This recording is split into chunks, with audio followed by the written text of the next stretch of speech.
Welcome to the Past Life Project. I'm Monique, hypnotherapist and regression specialist. Let me bring you into my world where just another day in the office is not your typical desk job. In each episode, we will be delving into the extraordinary realm of past lives through my own therapy practice, client stories and interviews, and conversations with practitioners that are utilizing past lives as a powerful modality for healing. Tune in to find out how people just like you are healing from a range of physical, emotional, and spiritual issues by exploring their previous incarnations. Are you ready to dive into the future of therapy? It's time to turn back time with the Past Life Project. Hello, beautiful humans.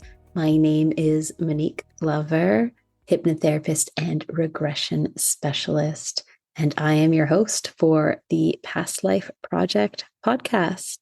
Welcome, whether you are a new listener or an old listener.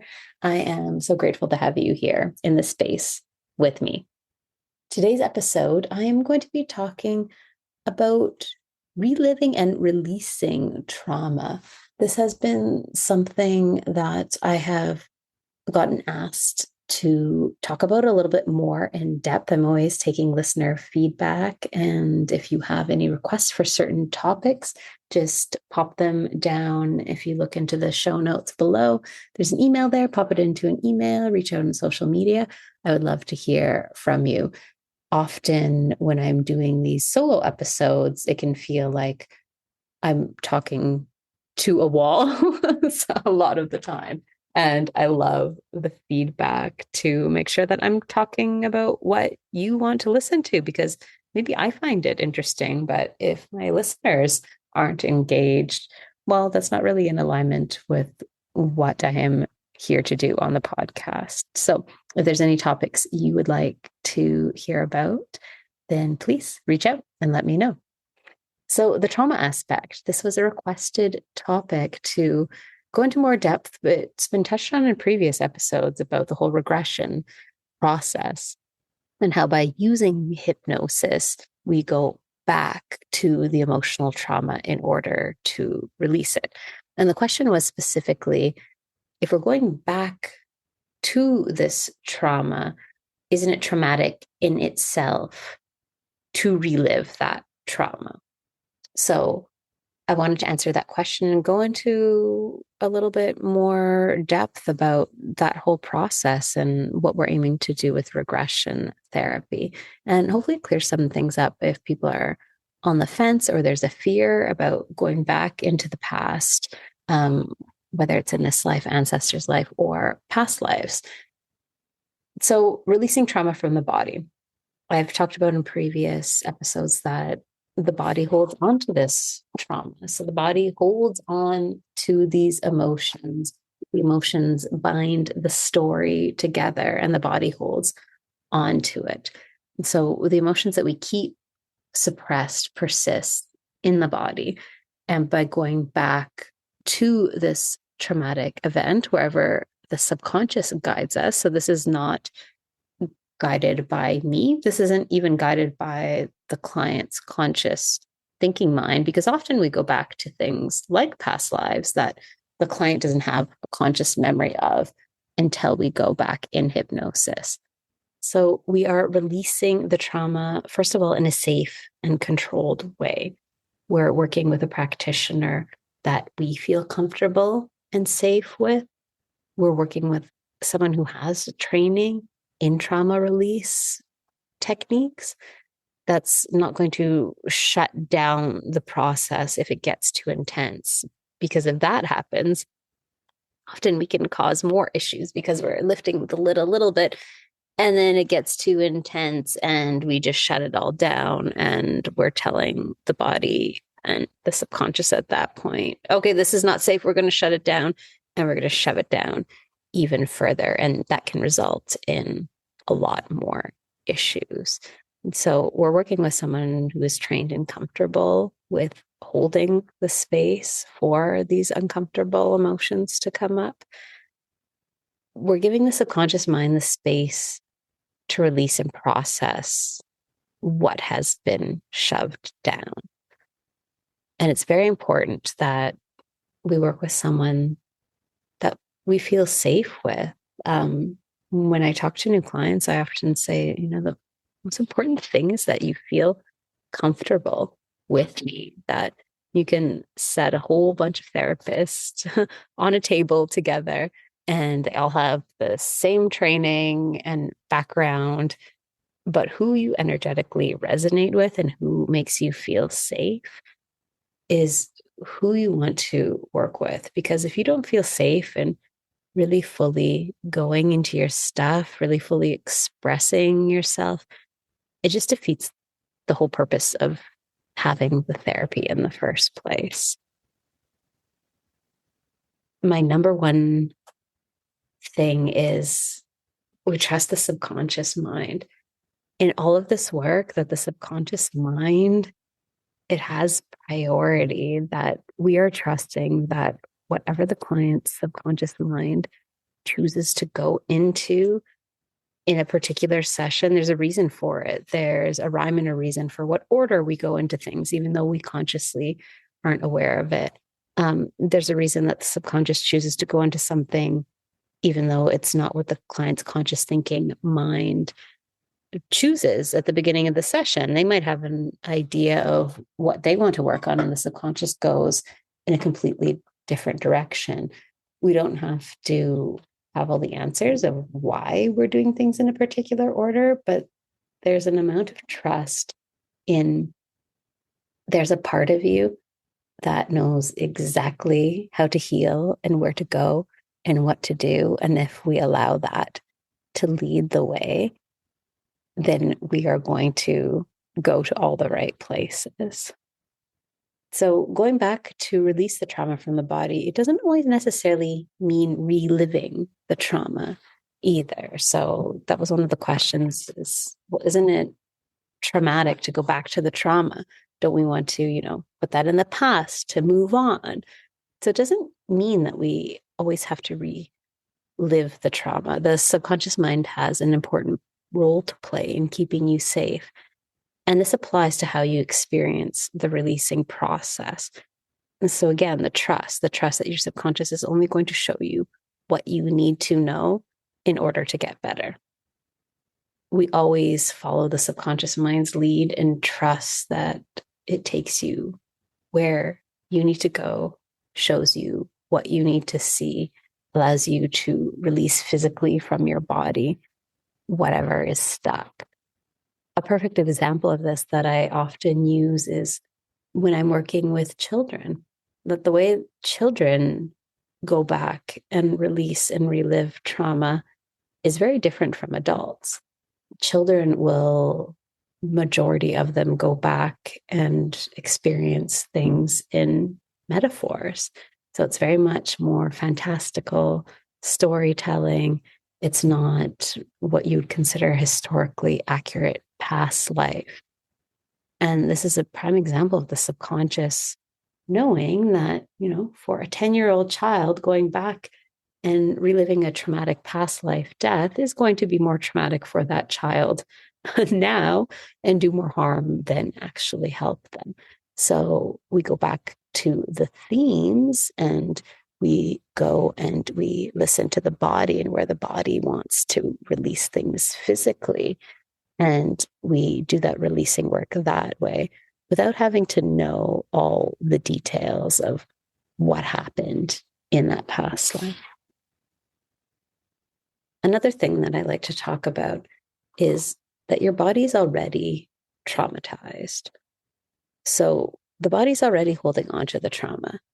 And if it weren't, you wouldn't be having issues with fill in the blank with just about any illness. So going back to release is not re-traumatizing. It's actually giving a safe space for the subconscious to let go and feel secure again so that true healing can happen. I think that's something important, that by just shoving it all down in the past and really accumulating all of these illnesses because of that suppression, we're not getting any better. So going back is not re-traumatizing. Going back is releasing and liberating. Every experience is very unique. So, like I touched on already with how a child experiences regression, the releasing process can look like going back into memories and allowing space to feel all of those emotions associated with it. And yeah, that can be messy. There's a lot of tears that happen in this space. There can be anger that comes out. It can also look like the body shaking and trembling as it physically releases without any conscious memories of the event, that you can feel these things happening in the muscles of the body, but you're not getting that mental movie coming to your mind. It can look like the subconscious bringing in metaphors to allow a healing process. So this isn't always with children. It is often with younger children, how they process things, but it happens with adults too, that we bring in the metaphors, that the subconscious doesn't always bring in all the details. So there again, back to the trust, there's the trust that has to be built with the subconscious, with the higher self, that it's here because it's on your team. It's not trying to cause you more trauma. And you can't heal a wound with just a bandage. I'll often talk about, if you have an infected wound, just putting a pretty bandage on top won't heal that infection underneath. And emotional trauma is the same. You can use all the positive suggestions, but if underneath it all the subconscious feels unsafe, it won't accept them. And that's why I feel there's a limitation to traditional hypnotherapy, because if all you're working with is suggestion work and still not getting results, that means that there's something underneath it that the subconscious is feeling unsafe about, and you need to go to that root cause, or else it's just not going to work. You need to address the safety first. Regression therapy, it does that. It goes and addresses the wound to facilitate true healing from that root. You're plucking the weed out from the root. You're preparing the garden bed, if you want to use the gardening metaphors, in order to plant those seeds. And to know that you're not alone in this. So whether we're going back into trauma in this lifetime, if we're going back into past life trauma, as we so often do, we're breaking away from the chains that being silent holds us to, that those fears of not wanting to open the door. If you're struggling, then I look at it as, what are you losing by going into it? Because you're not living your fullest life right now. So how far are you willing to go to live an amazing life? And knowing you're not alone in that journey, you're not alone when you're doing this therapy, that you have me by your side the whole time. I don't expect you to go into this trauma alone. That's what I'm here for. I'm here to be your guide, to be your biggest coach and cheerleader, and to guide you through the process and the releasing and all of the tough emotions. You don't have to do that part on your own. You just have to be willing to go into the gunk with the goal to free yourself from it.